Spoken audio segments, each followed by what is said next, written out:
That's not real footage, and I do this every day. I test these tools constantly. I'm not easily impressed anymore. This one got me. I'm not saying that to hype you up. I'm saying it because it actually happened. So this video is about Higgsfield Seedance 2.0 4K, what's actually new, why it matters, and what it's capable of now. And by the end, I'm going to show you exactly how to generate something yourself, step by step. Let's get into it. For anyone who hasn't come across them, Higgsfield is one of the fastest moving AI companies out there right now. And their whole focus is being built around creators, not just tech demos. They make tools for people who actually produce content for a living, editors, marketers, filmmakers, brand teams, the people who need output that holds up under real use. Seedance is their main video generation model, and the big update here is native 4K, not an upscale, not a post-process sharpen. It's generated at that resolution from the jump, and that's a bigger deal than it sounds like on paper. Let's talk about where AI video has been stuck for a while now. You'd generate a clip, it'd look decent at first glance, then you'd actually watch it and things would start falling apart. Faces would smear slightly, motion looked floaty, almost weightless in a wrong way. Lighting wouldn't quite sit right. There was always this little signature that gave away AI made this. And honestly, that ceiling capped what you could actually do with it. Fine for a quick experiment, not fine for client work, brand campaigns, anything people were going to scrutinize. On top of that, characters wouldn't hold together across clips, generate two shots of the same person, and you'd basically get two different people. Real storytelling wasn't really on the table. That's the wall Seedance 2. Eero 4K is breaking through. And from what I've tested, it's not a small improvement. It's a different category. So here's what native 4K actually does in practice. Detail holds up under pressure. Skin, fabric, hair, water, movement, all the stuff that used to dissolve the second the camera moved, it just stays intact. You can push in on a frame and it still reads like real cinematography. There's also a trust thing happening here that's worth pointing out. Sharp footage reads as professional automatically, before your brain even processes why. Soft or slightly blurry footage triggers doubt, even subtle doubt, even if someone can't articulate it.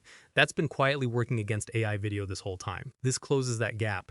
And functionally, high-res output means you can actually use it. Crop for different platforms, resize, throw text over it, post it anywhere without it falling apart. This isn't a proof of concept clip anymore. This is something you can deliver. That sharp opening frame matters more than people think too. You've got a second, maybe less, before someone scrolls past. A crisp, high-detail first frame does more to stop that scroll than almost anything else you can do. Okay, let's actually get hands-on because I want to show you exactly how this works rather than just talk about it. Head to higgsfield.ai, set up your account, and you'll land on the dashboard. Seedance 2.0 is right there front and center. Open it up and you'll see 3 ways to generate text to video, image to video, video to video. Today we're doing text to video because it's the easiest starting point and honestly still the most controllable once you know how to structure a prompt. Let me walk you through exactly what I typed in. Here's the prompt I'm using. Write this down or pause the video. A lone astronaut walks slowly through a dense, ancient forest at golden hour. Shafts of warm light cut through towering redwood trees. She stops, looks up, removes her helmet. Her face, tired, relieved, human, shallow depth of field, handheld camera feel, cinematic color grade, muted greens, and warm amber tones. Now let me tell you why this prompt works, because the structure matters. First, I set the scene immediately. Who, where, when. Astronaut, forest, golden hour. Seedance needs that anchor or it'll just pick something random. Second, I gave it action and emotion. She's not just standing there. She walks, she stops, she removes the helmet. There's a moment.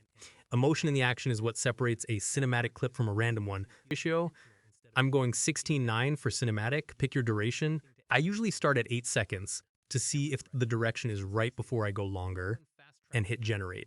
Now here's the thing. Your first generation is a test. You're not trying to nail it first try. You're checking if the composition is working, if the character looks right, if the camera movement is doing what you asked. Once you've got a direction you like, that's when you extend the shot or refine the prompt. Don't try to get perfect on attempt 1. That's not the workflow.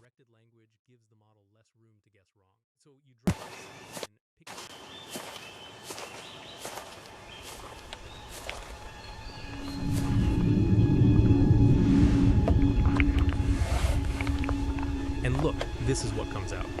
4K, native sharpness, the light is actually doing what I asked, the character is consistent, the camera movement feels real. That handheld feel came through. The color grade is there. Now imagine doing this for 5 or 6 shots with the same character, same world, building something that actually has a beginning and an end.